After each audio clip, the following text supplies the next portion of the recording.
Hey, this is Shane Hall, and you're listening to Bradley's House Podcast. Get it. Nothing is impossible, but certain things are highly improbable. Don't think I'll meet your kind again, not in this lifetime.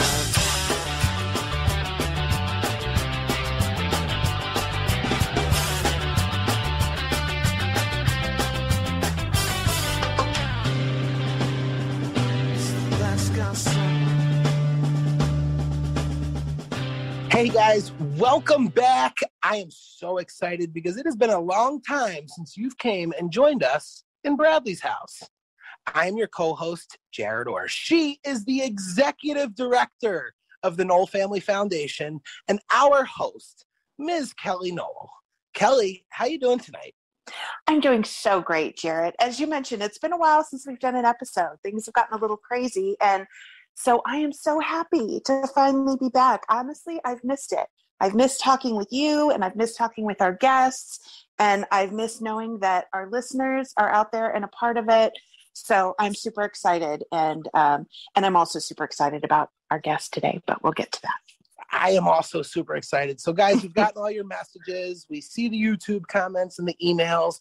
Bradley's house isn't going anywhere. We've just had a long run of a lot of cool stuff going on, which is a lot of neat stuff coming up for you guys as well. One of the things that we've been doing is we were out in Las Vegas.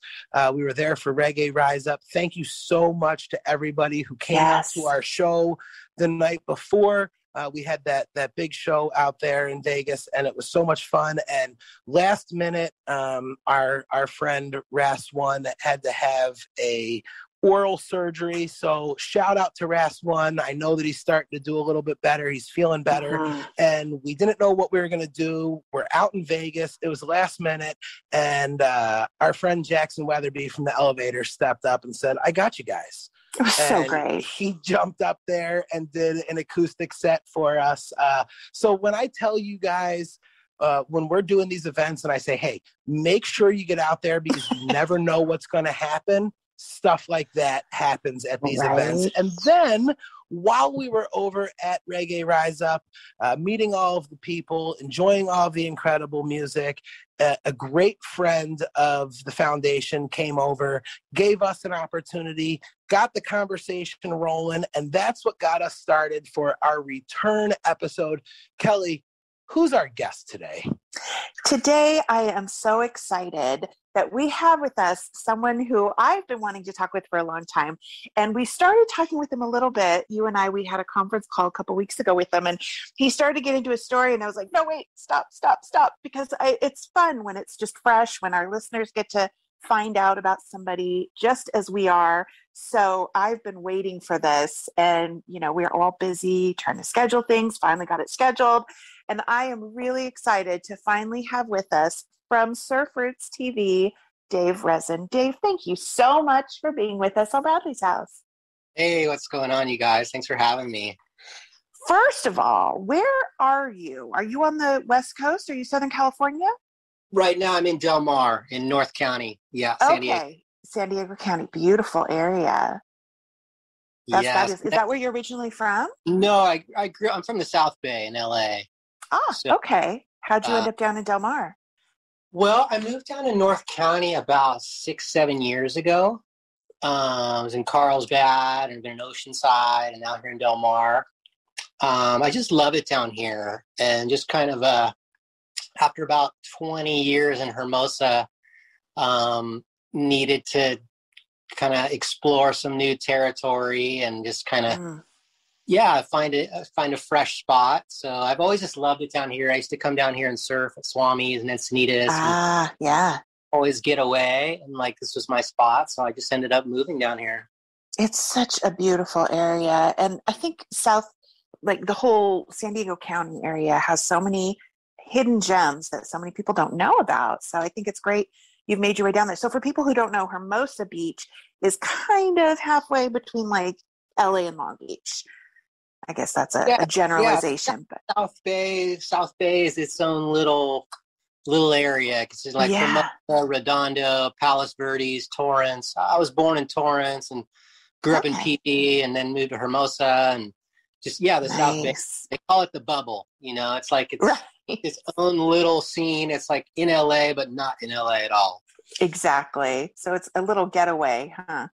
Yeah, and that's right near where Conatown recording studio is, right? Pepper's recording studio. Conatown is there in Redondo. Yeah, that's right, right next to that. And then, how did Surf Roots TV come about? Oh wow! Take us all the way back. Shoots. Long answer. Especially the part about Paul Milbury's band. Yes. Oh, that's right. Oh, I forgot. We do need to hear about that too. The Surf Roots project started. I was doing a record label, Resin Music, in Hermosa. I was doing distribution and a record label, and I was a promoter putting on shows. And like all reggae, it was kind of like our passion. My partner Tim Gray and I, and we were approached by Body Glove, who's right there in on a street called Herondo, because between Hermosa and Redondo. So. Mm-hmm. The Body Glove headquarters, and we knew some people over there, and they called us in one day, and they're like, "You guys, we're trying to raise money for our top junior surfers. It's called Surfing America, or the USA Surf Team, and would you guys be interested in doing a fundraiser, like a CD that we could sell at surf shops and put out there?" So we're like, yeah, that'd be really cool. So we put together the Surf Roots compilation CD, and Surfing America got it out there to surf shops. It was exclusively out in surf shops. And that volume 1, it was like Slightly Stupid and Pepper and Damian Marley and like all these, all these bands we love. Wow. We just reached out to everyone for a track. And are those still available? I don't think they are. I think it was kind of the limited pressing for that time. But wow. So it started out as a benefit for the USA Surf Team, and that turned into like a series of release parties, and that turned into a tour, and then we did the Surf Roots tour, and we actually did that for 5 summers. Bands like B Foundation and Dirty Heads, Tribal Seeds, and Sashaman and Anuhea, like all these cool bands were playing the Surf Roots tour. And we were taking it all around the West Coast, and then somehow it morphed into like Surf Roots Radio. We started Surf Roots Radio because like in LA, as I'm sure you guys know, it's like they have like K-Rock, heavy alternative rock. It's kind of like the #1 station, but there's no reggae station or reggae rock. It's like K-Rock, which, 1 or 2 bands, like they'd spin Sublime or they'd spin 311 or No Doubt at that time, but like they weren't playing like the reggae scene that we were booking. Right. So like all the bands we love, we're just going to do our own radio station and put together Surf Roots Radio. We built the app, and it's so funny. It became like the #1 reggae station, like on iTunes Radio and stuff, because there were other. No one else is doing it. Yeah, nobody else was working with the California band. As far as putting on the radio, like there was other reggae stations, but they were all, the roots out of Jamaica, like I call it the real roots music or authentic reggae. Yeah. But we were doing kind of like the Cali reggae, and those were all the bands we were booking and working with. And it just became kind of a really popular radio station. So we did the radio station so this is leading up to your question about how Surf Roots TV. So we did Surf Roots Radio for about 7 or 8 years before we came around to like, hey, people want to also see the visuals. It's cool that they can take Surf Roots Radio on their phone and go to the beach, and like we love that, the mobile aspect of the radio station. But we just, the visuals, there started to be so many great like music videos in our scene, and like it was just sort of a natural progression to turn it into a TV channel as well. And when did the TV channel start? So that was 2017. Okay. Surf Roots Radio is 2010. Surf Roots TV started in 2017. And it's kind of a series, it's like a mix of music videos and live performances and interviews. And we got a lot of help from Pepper. Kaleo's been hosting from day one. So big shout out to Kaleo. And right. Big shout out to them. They do so much for the music scene that people don't even know about. They do. They're just so generous with everything, and yes, great guys. You know, and Kaleo, you know, and Pepper, they're one of those bands that really sort of picked up the torch from Sublime, you know. I agree. And along with Slightly, of course, and but they were, you know, Slightly was a band that we were booking back then in the day, and like, you know, we're working with John and Matt Phillips at Silverback. Yes, love them. John's on our board, in fact. Yeah, so I mean that you know, we were kind of there at the birth of this Cali reggae scene, this movement, awesome. Pushing it in all the ways that we could. It was, you know, compilations and DVDs and tours and radio, and then now it's TV, and it's just kind of, it's really exciting, just kind of a way to keep this, just basically just spreading our favorite music and this vibe that we think is, you know, really positive, and just this positive energy. I just have to point out here, because you brought it up earlier, Kelly, and then, you know, we're sitting here, we're talking about them, and obviously Pepper and Law Records, we've spoken about them in every single episode of Bradley's House, pretty much. I've got to say, though, their social media team clearly has made a error. I read that they said it was been 20 years since Kona Town came out, and that can't be right. This can't be the 20-year tour. So I don't know if does that make you feel old, Jarett? Yeah. Kona Town came out like 4 years ago, right, guys? It wasn't. Jarett, you're. I remember when Pepper first moved to Cali. I remember coming out, seeing them at an ASR show in San Diego. I was still, you know, living in the South Bay, but came down. We used to come to the ASR show in San Diego at the convention center, and Pepper they came over from Kona, and they actually sent us their first album, kind of like they were submitting it to us, because I was in distribution at that time. But like, we went and saw that, like, they were signed to, or they were with Volcom, and so that's why they were playing ASR, which is kind of like the surf clothing convention. It's like action sports, right? It was the action sports show, yes. And I just remember seeing them. This is 1999, wow. I want to say. Yeah, 1999 or 2000, right in there. And they just had this, you know, definitely like a higher energy reggae, like he's like rock star, you know, like. Yeah. And so, and I'm assuming, you know, I didn't get to see Sublime play live, and I'm just assuming that that's, you know, they got a lot of that from Sublime and Brad, and that's kind of like what he brought, like a true rock star. I think so. You know, I don't know. I never thought of it as a true rock star, but when Brad got on stage, he left it all up there. You know, like he just didn't hold back. And I think that's exactly what the guys from Pepper do, and that's why people love their shows. Yes. Yeah. Yeah, they absolutely. Are There's no doubt about it. And I, you know, Kelly, we've had this talk before with Sublime, and it is so clear when you're watching. At every single Sublime show, Brad had the most fun. He was having more fun than anyone, and everybody was having a great time. But he was, and you watch the guys from Pepper on stage. They're having the most fun, and I don't care if it's 20,000 people at a festival going nuts. Those guys on the stage are still having the most fun in that audience, and it shows. Yeah, that's why everyone enjoys it. 100%. I was just watching them. I was in the pit at Reggae Rise Up. We were talking about in Vegas, and I was just watching them from the front. And like you're saying, they're having a blast. They're such close friends. They have all these inside jokes. They're hilarious. Yes. And so fun, and like that's that vibe, you know. And it's like, so for us to do Surf Roots, it was like it had to be with Pepper and Kaleo as the host. It just like that was the only thing to be authentic. Yeah, absolutely. While we're on the subject, I mean, we'll talk about it a lot this episode, but let's let people know, maybe who don't, how to get the app. So I know I have an iPhone, so I know that in the Apple Store there's both a radio and a TV app, right?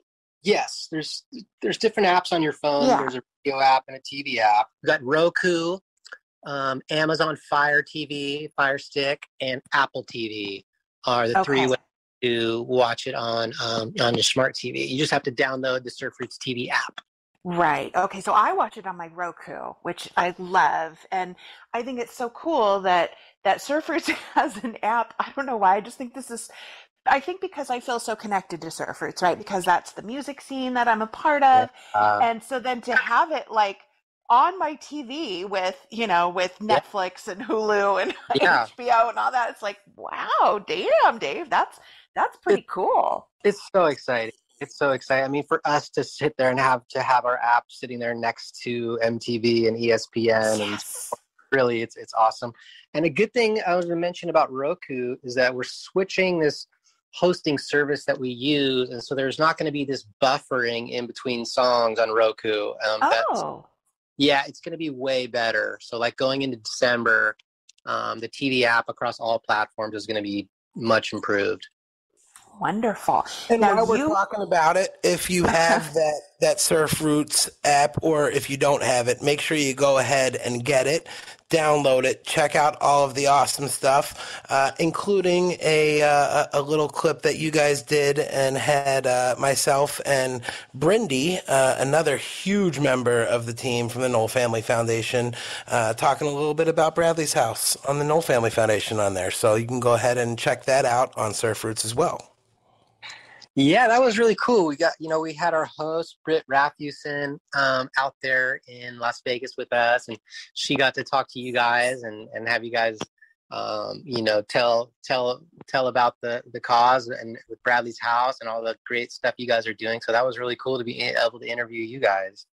That was a good interview, too. I loved watching it. My favorite part was that I didn't have to be in it. So yeah, you snuck away. Sorry about that.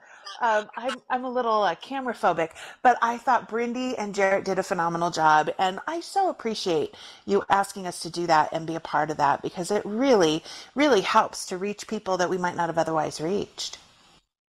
Yeah, well, we've always, like you guys, your project it's such a great project, obviously, for all the people that you're helping. But second of all, it's like there's been like a lot of great, bands involved. Like we did the house that Bradley built, that amazing that you guys did. We did a premiere for it on Surf Roots Radio, and then we played the special on Surf Roots TV, and it's just like all our favorite bands. And so it's like we're all one family, It's Absolutely. So I agree. And I think the whole scene really feels like that. Like you said, we all got back from Vegas a few weeks ago, and Reggae Rise Up Vegas was so much fun. It's just great to see everybody. And, after you've been doing these for a while, you start to see some of the same people, and, they come back, and some people already have their Bradley's house shirts. Like, it's a great community of people that really seem to get involved too. In fact, we were talking just before the show started about denim and how they had their equipment stolen, and they put up a GoFundMe, and within an hour got the money. And to me, that's just a great example of how awesome this community is. People will really rally around to help. Including our guest, Dave Resin. And, I don't want to put you on the spot here, but Dave stopped by the Nowell Family Foundation booth. He was there with Cat Hall, actually walking around, and they stopped and chatted for a second, and he saw the T-shirt that Justin had designed for us with Bradley on the back of it. And he said, hey, I need one of those. And I said, here, take it. And he said, absolutely not. I'm paying for that. So I tried to give it to him. He bought it, and then he wore it. And the next day I got it. I was wearing it. And Dave, we got a picture together. We were T-shirt twins, and that might have been the highlight. Do we? I don't remember. That's awesome. I wear it all the time. That's like my favorite shirt. Like I love it. That. So, yeah, if you guys got to pick up the Nowell Foundation gear. It's awesome. Yes. We're super excited. We have new stuff coming out, and it's a lot of fun. We fill the orders out of my garage, so we're a little limited on space, but it's really fun. I get to see when people order stuff, and we're just so grateful after being around for 5 years, as I'm sure you must be also. The great loyalty from the people in this community is just fabulous. So blessed. I really pinch myself all the time. I mean, I wake up, you guys, like I feel like I have the best job in the world. I wake up and I promote reggae all day, every day. There's a lot of, there's a lot of different facets to it and stuff I have to handle and stuff. But like the bigger picture, it's just so beautiful and it's so fun, and I'm just so blessed, and like it turns on a lot of people, and they you know, they DM us, they email, and they're so thankful for it, they love it. And like people who are, they might be in Puerto Rico, there's people in London, there's people like in New York, just all over. Doesn't that blow your mind? How much they love tuning in. Yeah, it really does. So it's really impactful. And this is why I so wanted you to do the podcast, because I want people to see that Surf Roots TV is not some like, you know, sterile corporate thing, but the reason why people connect with it so much is because there are real live people behind the scenes. It's us. Yeah, there's no algorithm, there's no corporate really us. It's just playing our favorite bands and trying to work with our favorite bands, and like we're just big fans really at the end of the day. I mean, aren't we all? Yeah, so it's just, I mean, we're I think more excited than ever, like when, you know, new albums come out and, you know, tours get announced and festivals. We're just super stoked like every day. Absolutely. Do you come from a big family? I do. I have 3 brothers, and then now I'm a 9-time uncle. So wow. Yes. Good grief. That's a lot of nieces and nephews. Yes. That's like my biggest joy right now, is something I really miss about for not being in LA, is just not seeing my nieces and nephews as much, but I still get up there as much as I can. Yeah. Are all 3 of your brothers still in the LA area? No, well, yes and no. 2 of them are still in the South Bay, and then one of them is up in LA. Okay. And actually the nieces and nephews are the ones who are starting to scatter, and some moved to New York and want to go into school in Arizona, and then there's all the way down to a 1-year-old. So there's big age range. Yeah. How fun. They're amazing, and I just, since I don't have kids, like they're like my joy, you know. Yeah. Like my uncle, the time I get with them. Other people's kids are awesome. You are possibly the smartest fucking guy I know. I told you I was happy, Jarett, right? Oh my God. In all fairness, I have 2 wonderful children, and actually a third now that one of mine is married. But I get what you mean. Like, I cannot imagine having little ones right now. I love being around other people's little ones, but I really love not having to care for them 24/7. Well, it's kind of scary times to be raising kids too, yeah? Boy, isn't that the truth. It's nuts. I grew up in the 80s, and I thought that was a crazy time, but this is next level shit. Yeah, and then COVID, like, that was super weird, like, seeing my little nieces, like, wearing masks, and all this fear and everything. It was just very, that was the weirdest time in my whole life that I can't remember anything. Absolutely. I was just thinking about that. Like, you know, in 10 years, people are going to look back and you're going to watch reruns of Law and Order, and they're all going to be wearing these masks, and everyone's going to be like, what the fuck is going on here? Did they wear masks on the show? Legitimately, yeah. On a lot of shows, they kept, Wow. Well, it's part of history. You know, and that was another time when our community, you know, like the bands were, you know, streaming, and everyone was trying to keep in touch through Zooms, and just we just have a real community, you know, and I'm really thankful for this reggae community. I think it really forced people to make an effort to connect, you know, instead of it just sort of happening. People had to be very intentional with their connections. And honestly, I loved it. I'm a homebody. I love music, but I don't always want to have to go out to see it. So I loved it. I was listening to like 3 or 4 live streams a week. I'd come home from work, race home, and turn on the live stream. I loved it. I absolutely loved it. Yeah. I miss it. No, I mean, all my promoter friends, like we're not promoters anymore. We're not putting on shows, but I have, you know, a lot of my friends are the promoters and put on the festivals and stuff. And like, they were obviously having a really hard time during COVID, but for us, you know, we're in the media now, or on the, you know, multimedia, the TV and radio, our stuff kind of went through the roof because everyone was sitting home all day on their couch watching TV. So it actually was good for us at that time. Absolutely. And I think it also gave people an opportunity to get closer to the artists that they love too. You know, when you've got an artist with their guitar in front of a camera taking requests, it's like a whole different experience than seeing them in a venue. It definitely was. It was a big change. And then I think that the stoke of when it sort of was over and like people got to go to that first show and that first concert. Remember how stoked you were to like get back? Yes. Yeah, it felt so weird. Me, it was Iration here at the Del Mar racetrack. And yeah, it was called Concerts in Your Car. So it was like you're still kind of like in your car, but everyone's like hanging out inside their car, you know, it's like cruising around.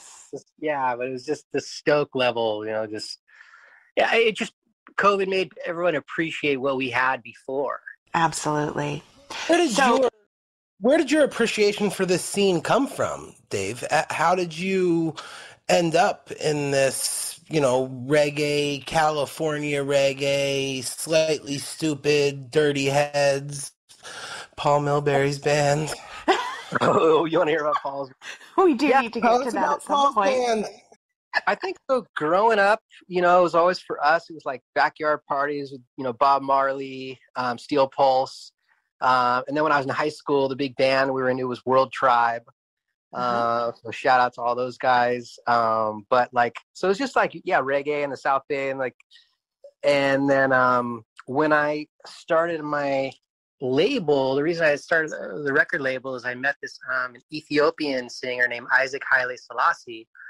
He was in Venice Beach at the time, and he has an amazing, interesting story. He was actually raised by the Emperor Haile Selassie in Ethiopia. Wow. Yeah, the emperor took in the children who didn't have parents. Like Isaac was orphaned.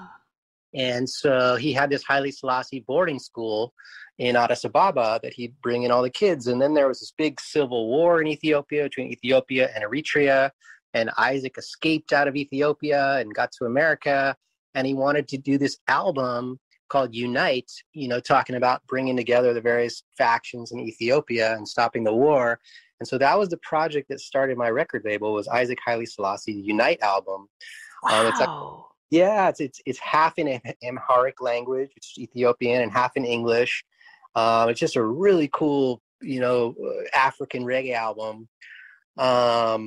And so, yeah, Isaac, and then worked with, you know, Tippa Irie from England. We put out a Tippa Irie piece, and, you know, we love Tippa. And then the Cali bands, like you had Bad Fish at that time, and B Foundation, and just Tomorrow's Bad Seeds. They were our local promotion band. Yes, love them. I had a shop actually called West Coast Roots. I had a little reggae shop, and they worked at the shop, you know, and we also we promoted their shows, and they worked at the shop. So like they've been like, they're my day ones right there. And the Bad Seeds, Moy and Mets, and but yeah, I mean, when you ask Jarett how, it was just very organic, you know. It's just, you know, and I think too, you know, I was thinking about the other day, it was like, Hermosa at that time was like, it was the home of punk rock. So it was the Pennywise and Circle Jerks and Descendants. It was just really like really hard, crazy music, and like very aggressive and mosh pitty, and like I wasn't that type. I was kind of more like, hey, we're on the beach, like we're stoked, you know, like have a good vibe, you know? So my partner and I, we started bringing like all the reggae through that we could, like Ika Mouse and the Wailing Souls, and we started putting on all these shows that were like, we just kind of flipped Hermosa to reggae, like from punk rock to reggae. It became like this big sort of SoCal hub of it, kind of like Long Beach was as well. Yeah. And the beach community seemed to lend itself to that really easily. Yeah, that's what I'm saying, is like it didn't, the punk rock thing, it didn't like work for me being on the beach. Kind of like, hey, I'm not angry, I'm kind of stoked, you know. I don't really want to like go and tear anything up. I just like really stoked, you know. So like the reggae more worked with me, you know, or just, so that's what we started booking and promoting, was all the reggae artists, like first from Jamaica, and then like the Cali bands.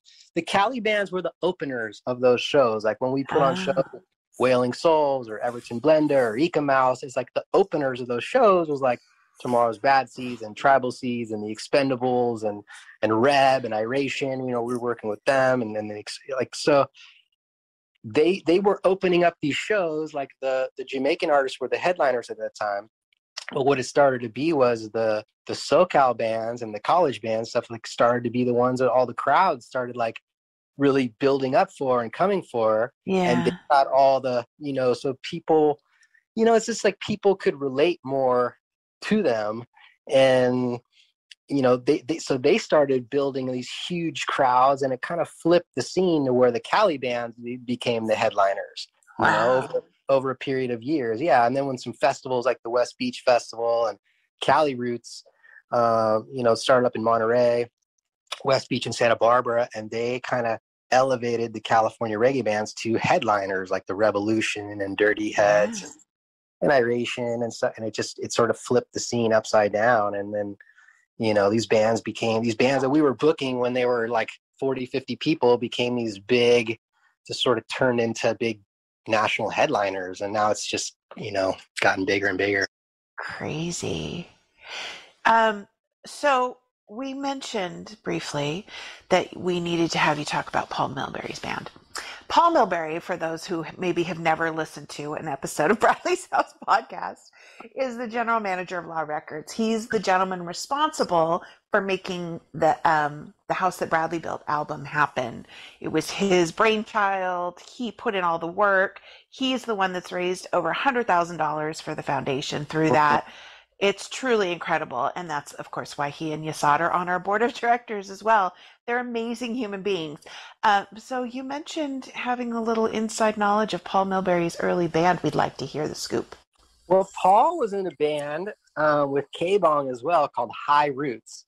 Basically short for Hawaii Roots, because they're right. So it was just HI Roots, right? HI Roots. And they were like one of the hot bands in San Diego back when I was a promoter. It was like early 2000s. And so like when we would come down, or like the bands that we would book in the South Bay from San Diego, it was like High Roots and Stranger and One Drop and Diego Roots. And then later on Tribal Seeds and Through the Roots. Sure. But basically but High Roots, that's when I met Paul and K-Bong and those guys when they were playing in a band together. So any good stories you have to tell us about them? I'm trying to think what kind of stories about the book. I don't know. I just, Paul is genuinely one of my most favorite people on the planet. So any inside information I could get would be really enjoyable. I just remember, we'd come down to 710 Beach Club and, we'd have shows. High Roots would be on the show, and I'd go out back or on the side and, maybe, have a puff with the boys and hang out. We just became good friends, So like Paul, as he's gone on to, running Law Records, along with the Pepper guys. Yeah. We stayed really close. And Paul's like you said, I mean, if Paul says jump, you just say how high. Right. He's the guy, So if I thought he'd be interested, I would totally support that man for president.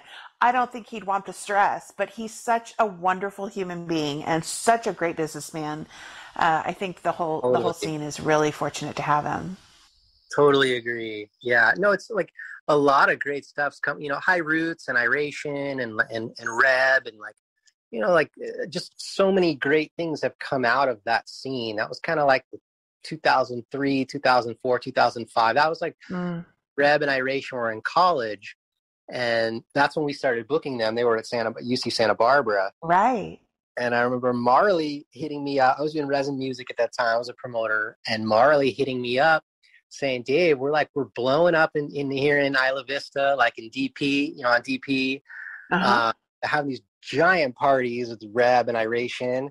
And he's like, well, what do we, where do we go from here? What do we do? And I was like, I got you, man. So we started booking them in Long Beach and in the South Bay and in San Diego and in Malibu Inn, and then we took them to Mexico for SWAT spring break, and we just started booking Revolution everywhere, and everywhere we would go with them, they just hit everyone directly in the heart, and everyone was in love right away because they're amazing, So yes, right off the bat from the first EP, it was just over. They just won. So they're huge. And yeah, just like there was just this energy at that time. And honestly, it was directly from Sublime, this energy that I'm talking about. It was, especially in Hermosa Beach, like we really felt it. There's sort of this connection of Hermosa Beach and Long Beach. Oh, for and sure. we really had your music there. Like Yeah. he had just passed, and like that music was, so, it was, after he passed is really when it got really big. That's when K-Rock really picked it up and went crazy with it. And so like that, then it just started hitting, and like Hermosa was crazy, Sublime everywhere. And like, that's kind of, I think that's maybe Jarett too, why we started like really loving that music. And then like following up on those bands that were that came after Sublime, which obviously Brad signed Slightly Stupid. Yeah. So, Slightly Stupid, we were booked Slightly Stupid. And the Expendables had that sound, and Pepper, and all these bands that we're talking about, they would all play Sublime covers. That was a standard. They had to play Sublime. Wow. Yeah. And then like they sort of built their own style off of Sublime, or with that, and maybe as a part of the foundation of their sound. Yeah. So Sublime was the root. That's so cool. It still blows my mind. It's just hard to comprehend. I can comprehend somebody else being in that situation, but my brother, that I don't know. It's just super weird, and it'll never make sense to me. But I think it's wonderful, and I think it's such an incredible thing to for any artist to be able to have people appreciate their music or their art, whatever their art is, right, has got to be the most rewarding thing. But then to have other people use that as a basis to create their own sound, to take that, like you said, as a foundation and then build on that to me is the greatest thing. Well, what Brad did too, that like I kind of related to a lot, was like he was the one who took artists from Jamaica and used samples and kind of like introduced SoCal to these artists, the Barrington Levy, Half Pint, HR, and he kind of introduced it into our SoCal sound and infusing it with authentic Jamaican music. And he kind of made that, so then everyone in SoCal wanted to play reggae, because he made it sound so cool, and Brad mixed it punk rock and hip hop, and but like he really, he just took reggae and made it like this other level. And then everyone wanted to play reggae. So then all the SoCal bands were like, oh, this is the shit. Like we want to incorporate that sound, Yeah. So, it's so great to see how it's grown. How many people have created their own sounds from that, in the same vein, but there's so many distinct artists in this scene, and it's really fun. Yeah. Well, now it's, Brad introduced those artists, and he sampled that music, whether they fucking liked it or not. Yeah. So Kelly, I have a question then, because I had heard that Brad, and like the way that he was introduced to that music was this trip to Jamaica. I think it was maybe with he and your dad, or was it you? No, it was with him. Yeah, him and Dad. How was that trip, Kelly? Tell us about it. Did you have a good time? I was 9 years old and stayed at home. Brad was 11. From what I remember, went on the trip with Dad, and I think it was with a couple of our cousins too. I'll have to ask Dad to make sure. It would be important to know these things. These details don't seem to matter to me, but yeah, he went on that trip, and it was super impactful for him. It was a sailing trip, so they went to a couple different islands. But when they were on Jamaica, Brad was so impressed with the music everywhere, and I've said this so many times before, like music was just a big part of us growing up, and it seemed normal. It seemed natural. We didn't realize that was unusual until we got older. So when he went to Jamaica, it was like, I get this, like this is what life is like just the music everywhere. And I was just talking with Dad about it recently, and he was saying Brad was so struck with how welcoming everybody was, and he could just sit down and start playing with them, or and they invited him to a party, and I mean just this great welcoming atmosphere that really spoke to him. And he infused that into his music. And then, like I said, he introduced it to all of Southern California. And then, of course, Southern California introduces everything to the rest of the country and the world. I mean, it's like, right. So it's like that trip is the seed. That's crazy. That's yeah, it really is. Because nothing really came of it until much later. But like you said, it was just a seed. Like, I don't think he wasn't like intentionally trying to take this sound from Jamaica. Right. It's just like all of us. When we grow up, Right. we're influenced by things. And then when we start to do things, those influences come out. And there was I had no concept at the time, nor did he or my dad, that trip was going to be so impactful. It wasn't until much later, whenever after he died and everyone keeps talking about it, and I'm like, well, yeah, I guess he did go to Jamaica with Dad. Yeah, I guess it was kind of a big deal for him. But that was definitely a very impactful thing for him. He taught it to those two other kids that really didn't care too much or know anything about reggae, that Eric and Bud guy, and it all worked out pretty well for them. It did. They just wanted to play some good music. That's all. Well, I think it was a bold. I mean, of Brad. It was bold. Like before, like people weren't doing that in California. Mm-hmm. Like I said, it was more of like punk rock at that time was huge, and then there was kind of this Deadhead scene that. A lot of when I was in high school and people going to Dead Show, and then you had your Guns N' Roses and kind of that. But for Brad to be introducing reggae into his music and like really in such a cool, unique way and everything, that was very unique at that time. Like so now it's not so it's very common. So now it's so many bands have a reggae sound, but for what Brad was doing at that time, it was very avant-garde. Yeah, absolutely. And it was definitely a team effort. I mean, it was the whole vibe of the band, whether it was him, Eric, Bud, Marshall, Miguel, all the people that and I know I'm leaving people out, but it's just they created that sound together, and it was just sort of this, let's just make music because they just wanted to have fun and party and do something that people wanted to hear. And they did what they wanted to hear. And fortunately, they found people that wanted to hear the same kinds of things. And it just worked, And I think with any art, whether it's a visual art or an audio art, like it's just a matter of connecting with people, finding something that becomes a universal thing among so many people. And I really do think that's what you've done with Surf Roots TV too, because you bring that in another form to people. We can have Spotify and YouTube and all these other things, but it's like, hey, you like this style of music, you like this whole scene, here it is right here all together. We can all be together, and it's just one more way that unites us all.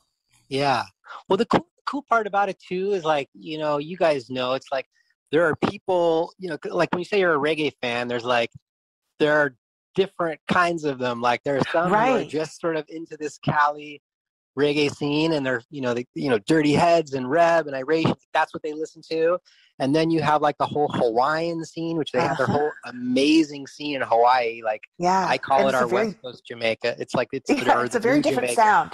It's more of a lovers rock and more Hawaiian sound and very unique and amazing, and so much good music coming out of Hawaii right now. So, and then obviously Jamaica is still the source, and then you have Australia, New Zealand has this whole crop of amazing bands. So like on Surf Roots, what we try to do is to have all of it there, and give people sort of the best of all those. And we have our on-demand menu. So like if you just want to watch, the Hawaiian reggae, you put on Island Mix, and now you're just those bands. Or if you just are, hey, I just want to see what, out of Jamaica, if you're kind of, old school, that's, you just like Jamaican, we got that for you. So like we try, because we love all these styles, so we just really wanted to kind of showcase the best of it all, Absolutely. So. Well, you guys are doing a great job at that.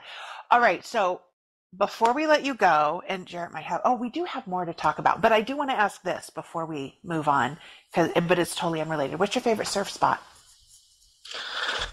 My favorite surf spot? I would probably say the Swamis in Encinitas is probably my all-time favorite. Really? Yeah. I'm not saying it's the best wave, but it's just kind of, I've gotten a good share of waves there. It's your home wave. Sick barrels. All right, so we have talked a little bit, or Surf Roots has posted a little bit about a new show that's coming up that we've been talking about. You want to tell everybody? Yeah, well, we, after, meeting up with you guys in Las Vegas and talking about how else could we, help with Bradley's House and raising funds. I mean, it's sort of a natural if we can kind of put together a Bradley's House little segment or show and each week and kind of, playing whether it's some archival footage or some interviews with bands talking about Sublime and Brad and the influence. And then we can have, Bradley's House donations going on with a QR code and commercials and things to get people knowing about, your project, and like just a way that through Surf Roots that we can raise awareness for what you guys are doing. That's what we're gonna do. Love that. I'm so excited for this. And I know a lot of people who've seen your announcement are excited about it too. There's been such a tremendous response. I just think it's going to be so cool to bring together all those elements. And then, like you said, to do it, to be able to help out the foundation, I think is it's a beautiful way to honor Brad's memory and to really make an impact, in this scene and in the music industry, because anybody listening, I'm sure, to this podcast is a fan of music. For some people, as you get older, it's not as big of a part of your life, but for a lot of us, it's like air, we can't go a day without music. Yeah. As you say, when you get older, it's true. We're all getting older, but it kind of keeps you young in a lot of ways. Yeah. It's like it takes you back in your head towards times like when we're talking about Pepper. I'm like, oh my gosh, I remember when I first saw them in San Diego. Or you're talking, it really does kind of keep you young in that way. I agree, and I think it also keeps you focused on, or at least allows you to get out of your head a little bit, get out of your, the stress of adulting. Yes. And just, remember that life is short and, let's enjoy it. Let's appreciate it. Let's, let's celebrate. Be kind to each other. Yeah. All those things, which I think is wonderful. So I'm super excited about the show. And for the record, I just want everyone to know it was your idea. I can't take credit for it. You came to us and were like, how about this? And after we had that call, I was like, oh my gosh, this is so great. I'm really, really excited personally to watch and tune in and see all those things. But I think this is going to be a lot of fun. You guys, really started with the house that Bradley built. You guys did the TV special. Remember with Paul? I'm sure, I don't know if Paul Milbury put it together. Yes. And then you guys had all these bands playing. We had that live the Belly Up. Yeah. So the Belly Up was a great show. Yeah. And you guys had that great TV special. So we're like, man, let's just try to keep that going. Let's try to keep that vibe going. And like each week we can kind of show good performances and cool archive stuff. And like, why not? Like it's seems natural. Seems very natural. Yeah. Well, we sure appreciate it. We've gotten such tremendous support from this community. And I say it all the time, but I feel like I don't say it enough, that we just appreciate everyone in the community that's, supported the foundation and has donated and bought merch and shared about it. And then all the businesses like you guys that are like, hey, we have a platform. Let's help you out with that. Or we have this, let's help that. And it's just, like I said, it's just such this great community that we're all a part of. And I feel very fortunate. So thank you. Well, Surf Roots, wouldn't exist if it wasn't for Bradley and Sublime and what they did as trailblazers for all these bands and, being such a big influence. So, the least we can do is give back and try to raise awareness for what you guys are doing. And, we're stoked and honored to even be, a part of it. Well, thank you. Well, I think we have an announcement to make too about a show in February. Jarett, are we allowed to talk about that yet? Or did I just spill something I wasn't supposed to say and we have to have Anna cut it out? I I don't think we have to cut it out. I think everybody knows what it is. I don't want to say too much about it right now. We'll make the bigger announcement, but I think that everybody who's going to be coming out to Cali Vibes, which is going to be another amazing 3-day weekend. Yes. I think they should probably plan to be around the Long Beach area Thursday night for that pre-night kind of celebration type thing again. And I think we'll have a lot more that we can announce. And I know that we talked to Dave, and we're hoping to have Surf Roots included in that as well. So everybody knows what it is, and as we get closer, we'll be able to give you guys more information.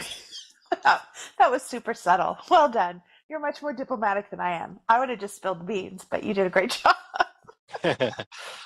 I'm terrible at keeping secrets. Just so you know, if there's ever something I'm not supposed to talk about, just don't tell me. Just don't tell me what it is. That way I won't spill it. That Cali vibe. Tell you, and you'll be able to break the news to everybody. That's actually kind of a good. For better or worse. What were you saying, Dave, about Cali Vibes? Just what they've done with it. I mean, Cali Vibes, it started as the One Love Cali Fest. It started back at the observatory in Orange County back in the day. And our buddy Jared Sagawa kind of started it up with some guys at the observatory. Yes. And then it migrated over to the Queen Mary Park. And then now it's at the Marina Green Park in Long Beach. Uh-huh. And through that progression, what they've done now is this is now the biggest reggae festival in the history of the United States. Wow. That's crazy. Yes, they moved it to where now it's 25,000 capacity per day for 3 days. When we talk about 75,000 people, it's like there's never been anything close to that. That's outrageous. In the U.S., there are some bigger, in Europe and so forth, they've had bigger reggae festivals. But like for the U.S., this is the Super Bowl. So, I mean, this is really an amazing accomplishment to see our scene get this big. And absolutely. So yeah, it's cool. You guys are doing the pre-party on the Thursday night before, and I think that'll be an awesome event. We're excited. And again, my most exciting thing about it is that I'm not planning it. Jared's doing a great job, and John Phillips, and we got a lot of great people working on it. Golden Voice has been so generous. So we're really excited to be doing this, and just excited to have so much support and enthusiasm, and to be able to be a part of all this great stuff that's happening. And I've been hinting at it for a while, but we're getting really close to being able to make an announcement soon about Bradley's House. So thank you to everybody that's been working so hard, and you included, Dave. Like, we just appreciate you getting the word out, and wearing the merch so that people can see it. And the more pervasive it becomes, the more people get used to seeing it everywhere, the more I think the more good we'll be able to do. So I'm super excited for that, and super excited to have you guys be a part of it. And thank you so much for everything that you've done to include us and to, help spread the word, and completely separate from that, just for being this great presence within this scene, getting the music out and giving people another avenue to be able to access it. I think it's really, really wonderful, and you should be super proud of yourself.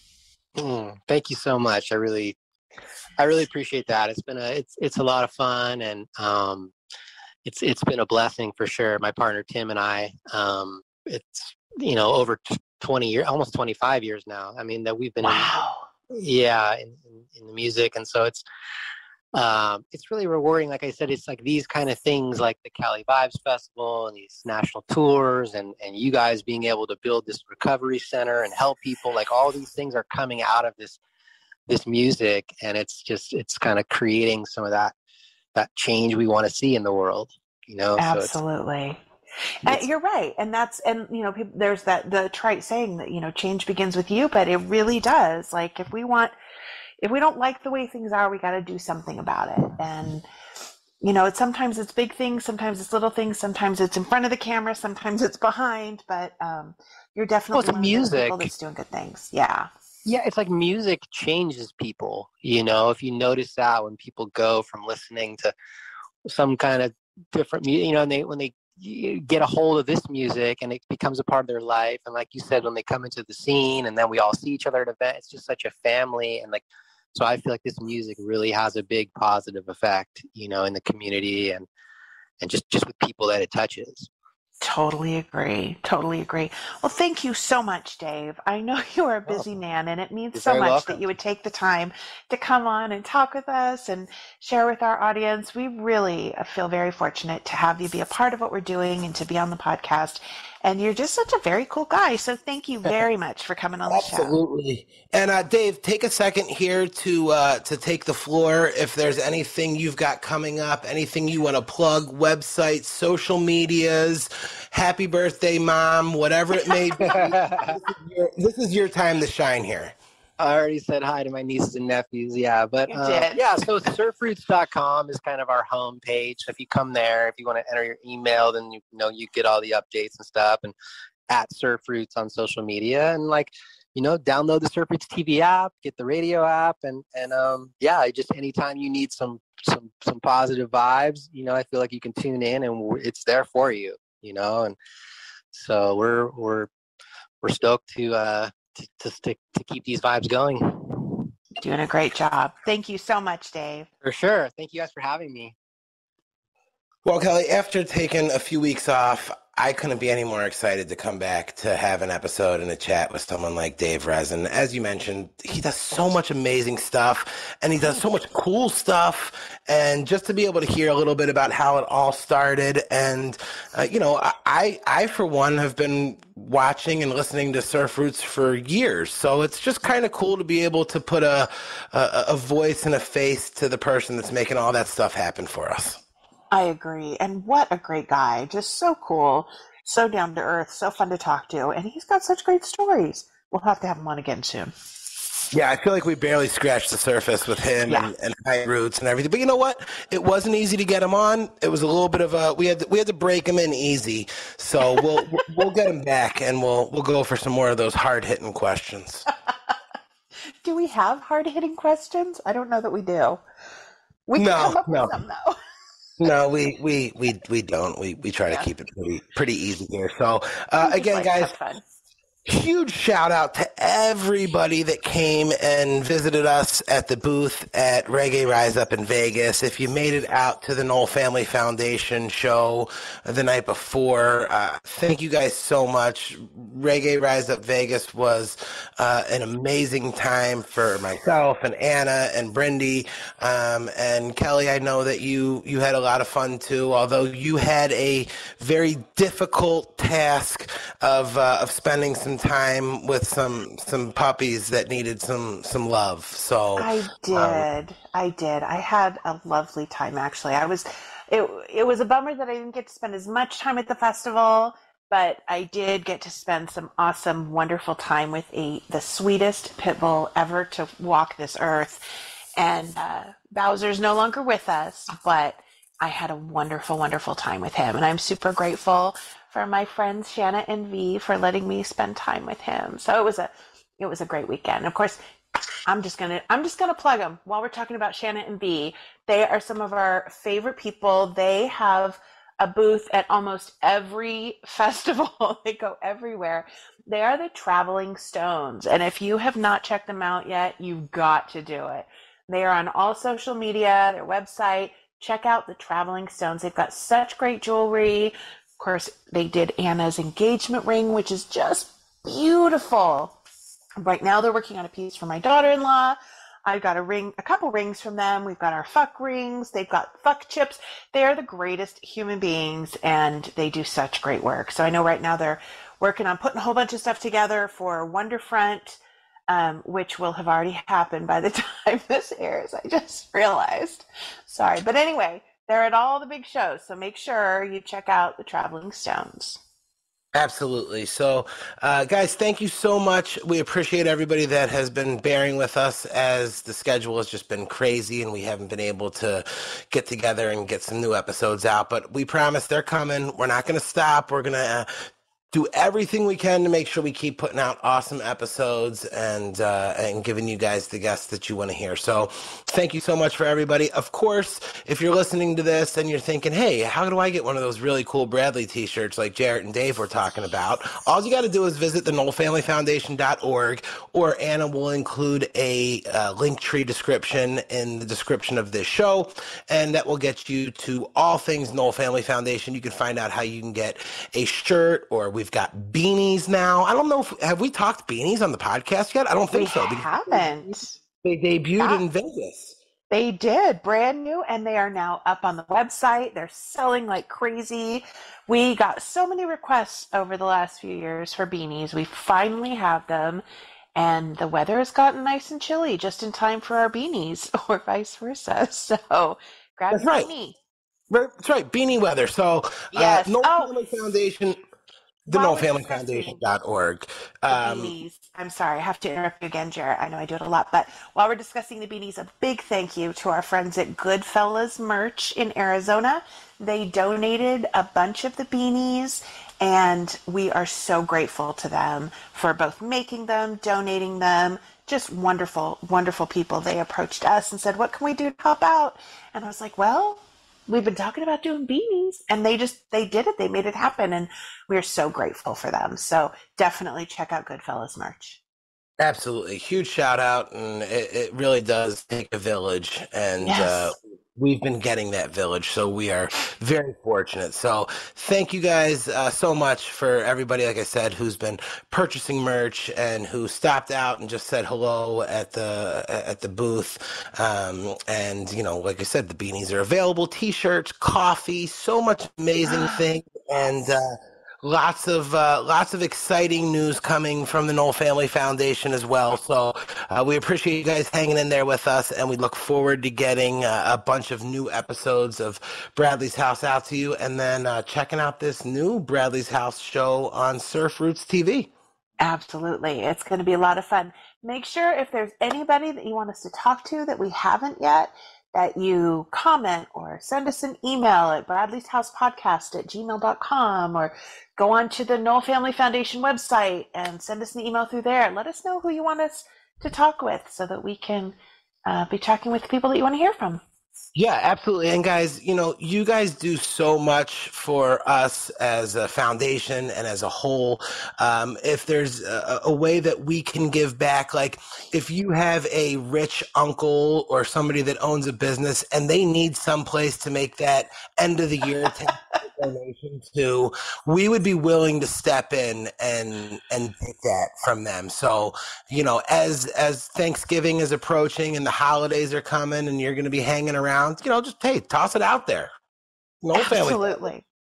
You know, somebody. I'm so sorry. While you were talking about a rich uncle, all I could see was like Scrooge McDuck in my head. I don't know why. Well, again, we don't want your rich uncle to have to pay the penalty of not donating the right amount. We're here for him. That's right. We are here to help. We're here for him. So, guys, again, thank you so much for joining back in with us. Kelly, we got to play a song, right? It's been a while since we've done this. I'm forgetting how this goes here. What are we going to play?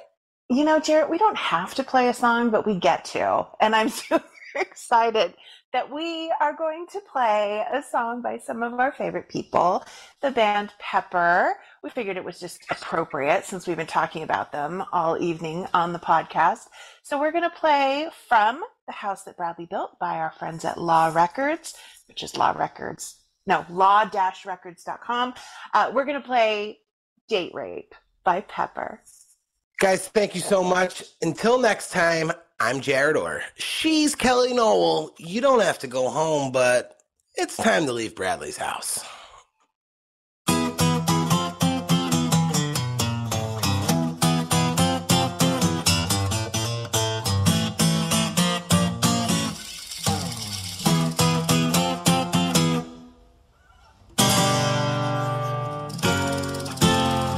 Let me tell you about a girl I knew. Had a drink about an hour ago. Sitting in a corner by herself in a bar in downtown hell. She heard a noise and she looked through the door and saw a man she never seen before.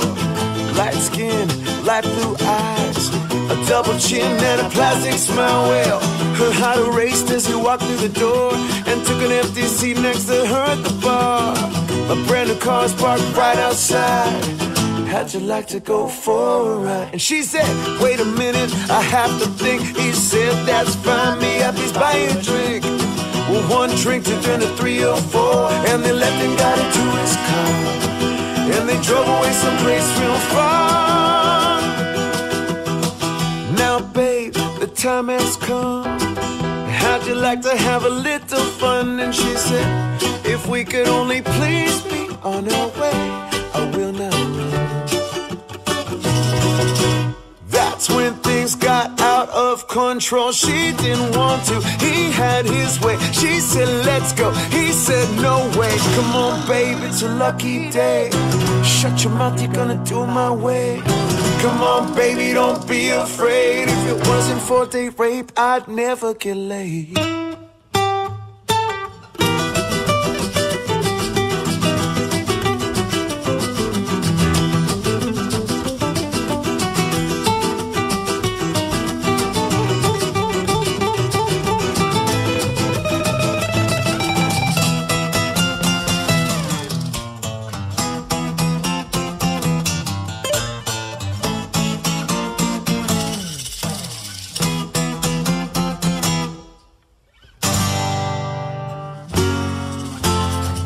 Finished up and started the car. He turned around and drove back to the bar.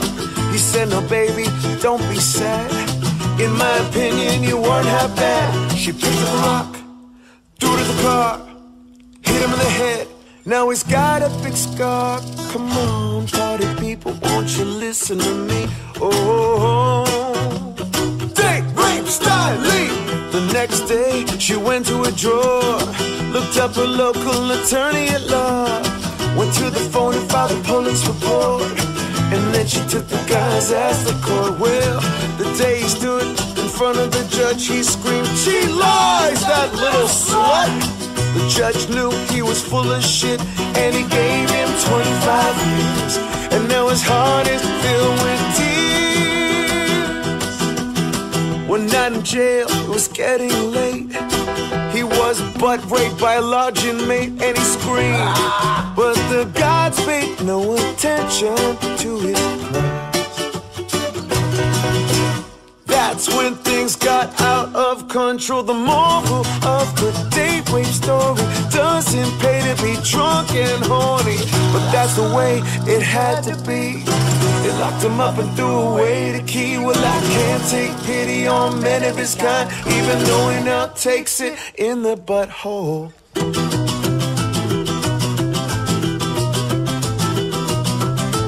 That's the way it had to be. Locked him up and threw away the key. Well, I can't take pity on men of his kind, even though he now takes it in the behind. Date rape!